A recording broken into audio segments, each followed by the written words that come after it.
नमस्कार. The home इंजिनिअरमध्ये तुमच्या सर्वांचे स्वागत आहे.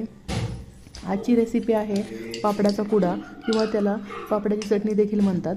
एका कढईमध्ये आपण तेल गरम करून घ्यायचे आहे आणि मंद आचेवरती उडदाचे पापड तळून घ्यायचे आहेत. दोन प्रकारे ही चटणी बनवली जाते.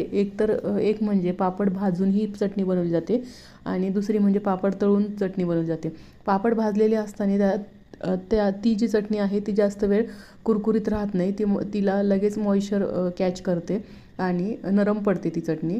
पण त्याचऐवजी जर आपण पापड तळून ही चटणी बनवली तर ती छान कुरकुरीत लागते आणि लवकर नरमही होत नाही आणि चवदारही लागते.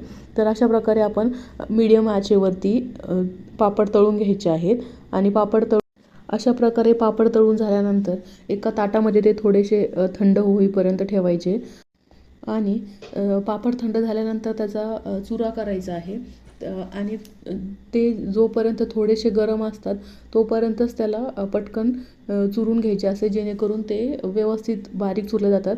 त्यामध्ये चवीनुसार तिखट आणि मीठ ॲड करायचे आहे.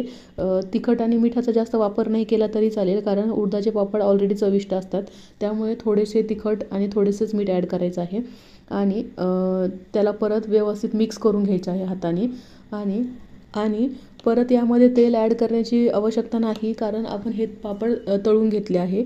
याला सर्व व्यवस्थित असं मिक्स करून घ्यायचं आहे आणि परत चुरून घ्यायचं आहे आणि चुरून झाल्यानंतर तुमची चटणी तयार आहे. तुम्ही पावसाळ्याच्या दिवसामध्ये तळलेले खाण्याची इच्छा होते तेव्हा तुम्ही हे बनवू शकतात. तसेच एखाद दिवशी टिफिन बनवण्यासाठी उशीर झाला तर झटपट ही चटणी बनवून तयार होऊ शकते. अशा स्वादिष्ट रेसिपीसाठी द होम इंजिनिअर चॅनलला सबस्क्राईब करायला विसरू नका. पुन्हा भेटूया एका नवीन व्हिडिओद्वारे एका नवीन रेसिपीसह. धन्यवाद.